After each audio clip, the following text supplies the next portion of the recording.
Investigation team investigate ചെയ്തെടുത്തിട്ട് അത് ഹാജരാക്കിയ തെളിവുകൾ വളരെ കൃത്യമായിട്ടും പ്രോസിക്യൂഷൻ ഉന്നയിച്ച വാദഗതികളും എല്ലാം അംഗീകരിച്ച് ശരിയായിട്ടുള്ള രീതിയിലാണ് ഒരു ശിക്ഷ ഇപ്പോൾ കുറ്റക്കാരെന്ന് കണ്ടെത്തിയിരിക്കുന്നത്. കാരണം രണ്ടാം പ്രതിയെ വെറുതെ വിട്ടു എന്ന് പറയുന്നത് തെളിവുകളുടെ ഒരു അഭാവം അതിനകത്ത് ഉണ്ട് എന്നുള്ള രീതിയിലാണ്.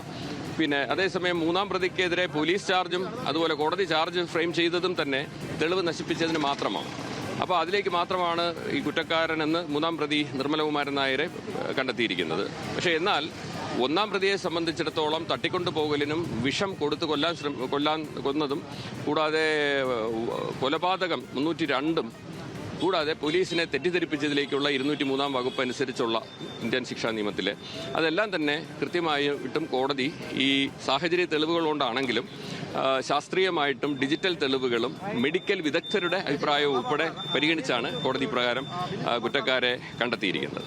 അപ്പോൾ അതുകൊണ്ട് ഞാൻ അതിൽ തീർച്ചയായിട്ടും തൃപ്തനാണ്.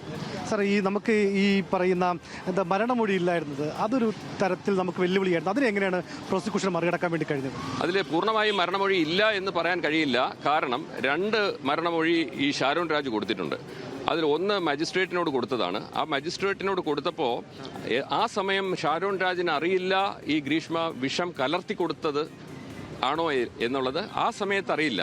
പക്ഷേ എന്തോ അപകടകരമായിട്ടുള്ള സാധനം കൊടുത്തു എന്ന് പറയാം. പക്ഷേ ഷാരോൺ രാജ് തീർച്ചയായിട്ടും ഗ്രീഷ്മയെ വിവാഹം കഴിക്കണമെന്നുള്ള ഒരു പൂർണ്ണമായിട്ടുള്ള വിശ്വാസത്തിൽ ഇരുന്നത് കൊണ്ടും സ്നേഹമായിരുന്നത് കൊണ്ടും ആ കുട്ടിക്ക് ഒന്നും സംഭവിക്കാതിരിക്കാൻ വേണ്ടിയിട്ട് അത് സപ്രസ് ചെയ്യായിരുന്നു എന്നാണ് എനിക്ക് മനസ്സിലാക്കാൻ കഴിഞ്ഞത്.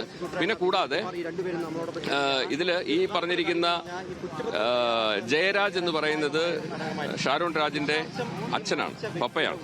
ആ പപ്പയോട് എപ്പോഴാണോ ഈ ഷാരോൺ രാജ് മനസ്സിലാക്കുന്നത് അദ്ദേഹം മരണം സംഭവിക്കാൻ പോകുന്നു എന്ന് മനസ്സിലാക്കിയപ്പോൾ യഥാർത്ഥ സംഭവങ്ങൾ എന്താണ് അകത്ത് നടന്നത് എന്ന് മരണമൊഴിയായി അദ്ദേഹത്തിനോട് പറഞ്ഞിരുന്നു.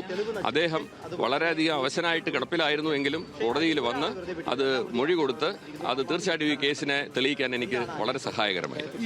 ഇതിൽ നമുക്ക് ഈ പറയുന്ന ഈ ശാസ്ത്രീയ തെളിവുകളുടെ ഒരു കരുത്ത് എങ്ങനെയായിരുന്നു?